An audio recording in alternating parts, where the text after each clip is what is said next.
Hello my dear students. So today in chapter Animal Tissue we will study about nervous tissue.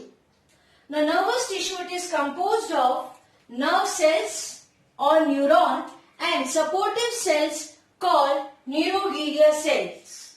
Now one by one. Neuron. It is considered as impulse generating and impulse conducting unit.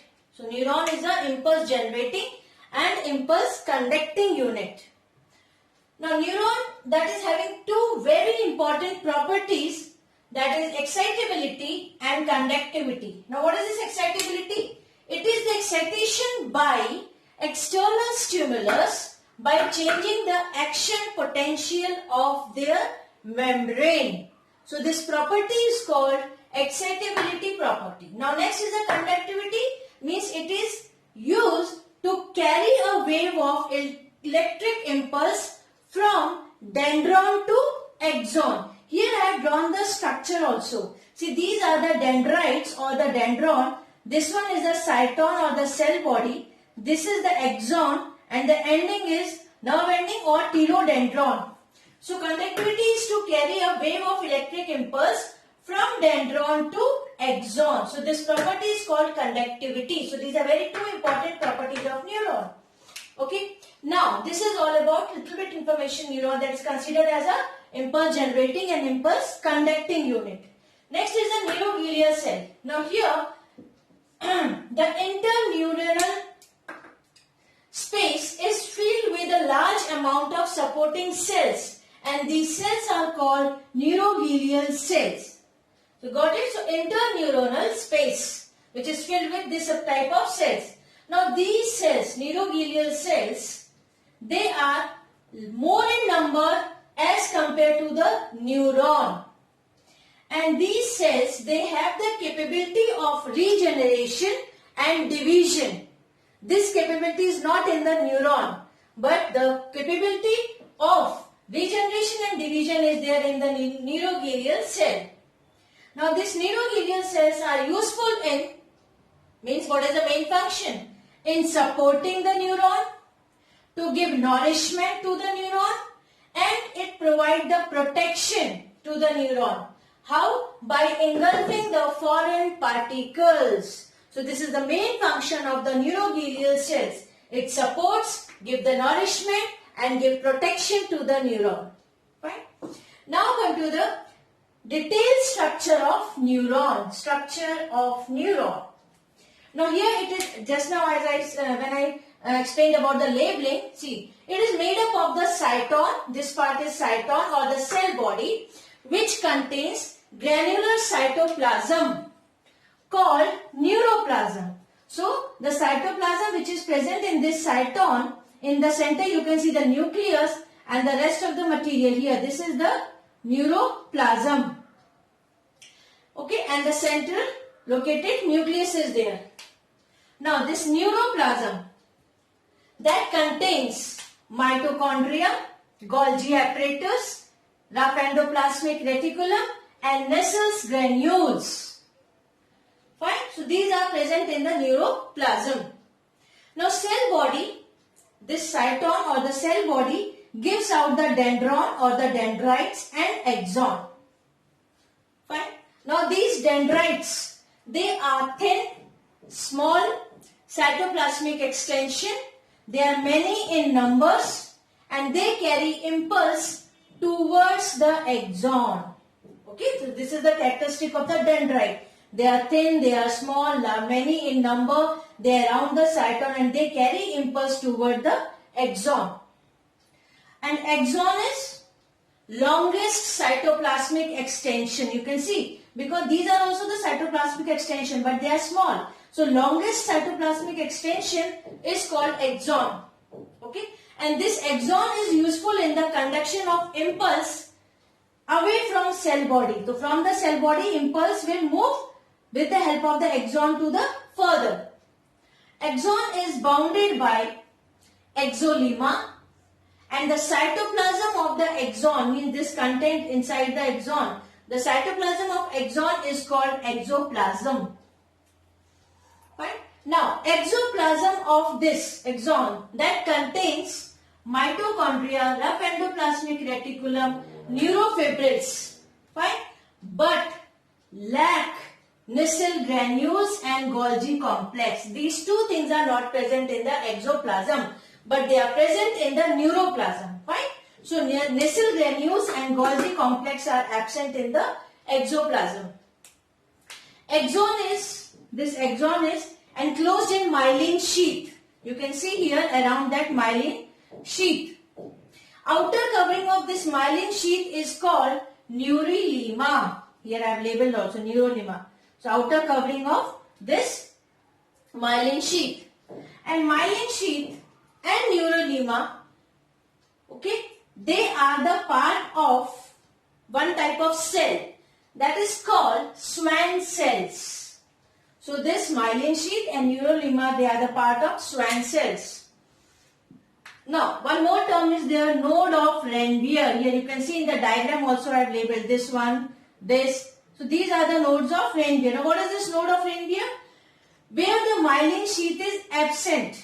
You can see myelin sheath is absent at regular interval.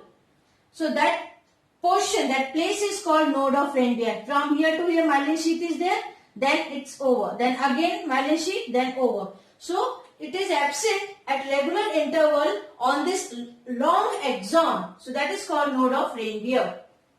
Now terminal end of this neuron, this. So terminal end of this whole neuron, or we can say terminal end of the axon, is called telodendron, or we can say the nerve ending also. Fine. And these telodendron, they are filled with neurotransmitters. Neurotransmitters are the chemicals which help to transfer the impulses from one neuron to the another neuron. Fine. See, this is axon, telodendron, then here again another cyton body, then axon and telodendron. So this telodendron, this last portion is having the neurotransmitters. Fine. So from one neuron to the another neuron with the help of these neurotransmitters only. Now here, and one more thing, the gap between the two neurons, that is called synapse. Functional contact between the axon end of one neuron to the dendrite of the another neuron. Because they are not connected, but they are very close to each other. And how the impulse pass from one neuron to another? With the help of the neurotransmitters, which will be released by the telodendron. So that space between the two neurons is called the synapse. What is called? That is called synapse. Okay. Now, classification.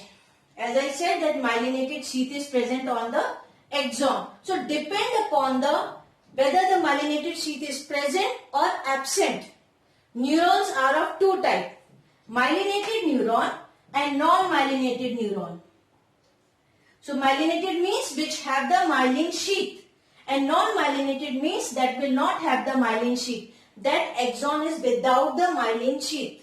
That is called non-myelinated. So myelinated, because they have the myelin sheath on the axon, they appear as white color. And non-myelinated, because they don't have the myelin sheath on axon, they appear grey color. Fine. Now there is one term, saltatory conduction. Now what is this saltatory conduction? See, in the case of myelinated nerve fiber, because here the diagram which I have drawn, that is a myelinated one, because here you can see this neurolema on the axon. So myelinated nerve fibers, they conduct impulse at faster rate. Why and how? So as the impulse, they jump from one node of Ranvier to another. So because of this myelinated sheath, node of Ranviers are there. So these impulses, they jump from one node of Ranvier to another. That's why the transmission of impulse is in faster rate in the case of myelinated sheath or myelinated nerve fiber. Okay, so this conduction by jumping from one node of Ranvier to another is called saltatory conduction. This is very important term. Sometimes for 1 marks they ask this question. Fine. Now this is Here first we have studied the classification which is based upon that myelin sheath is present or absent. Now another classification of neuron based on their function. Now here based upon their function there are three types: afferent neuron, efferent neuron and interneuron. Now the afferent neuron is which carries impulses from sense organ to central nervous system. So that is called afferent neuron, and it is called as sensory neuron also. Another one is efferent neuron. So efferent neuron, afferent and efferent. Efferent one which carry impulses from CNS to effector organ, and such type they are called as motor neuron. And the third one is interneuron. What is this? This one is present between the sensory neuron and motor neuron. So depend upon the function, neurons are of three types: afferent one, efferent and interneuron. So one carry the impulse from sense organ to CNS, another one that is efferent carry from CNS to effector organ, and this one is present between the sensory and the motor neuron. Now another classification that is based on number of processes given out from cyton. Around the cyton you can see these processes are coming out. So how many number of processes are coming out from the cyton, depend upon that there is a three type of neuron: unipolar, bipolar and multipolar. Now unipolar, as the name indicates, uni means single. So single process originate from cyton. Here you can see this is the cell body cyton. This one is a single process. So single process is originating from cyton. Okay, and then it gives, see, axon here, from here to here axon, and this one is dendrite. But from the cyton only the single process is coming out.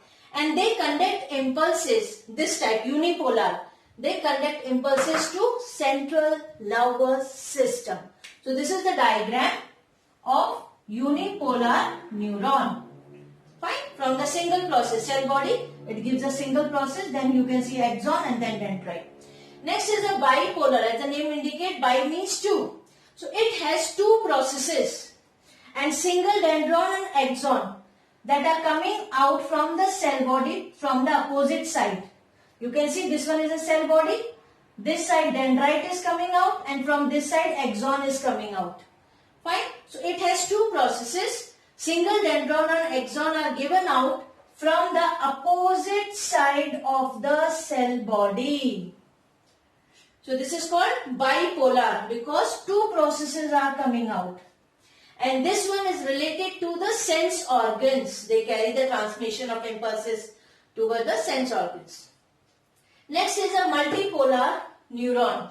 Multipolar, name indicate multi, many. So here the cyton is of star shape and gives out more than two processes. And there is only one axon and remaining are the dendrons or dendrites. Here you can see this one is the diagram which represents the multipolar neuron, because here many extensions are coming out from the cyton body, in which only one is the axon and rest of the dendron or the dendrites, remaining are dendrites. So this one is a multipolar. So depend upon the number of processes which are giving out from the cyton. So we have studied three type of classification. One is this one, second depend upon the function, and one is depend upon whether the myelin sheath is present or not present, means the myelinated or non-myelinated. So this is all about the neuron, because here the nervous tissue mainly it is composed of nerve cells, neuron or neuroglial cells. Thank you.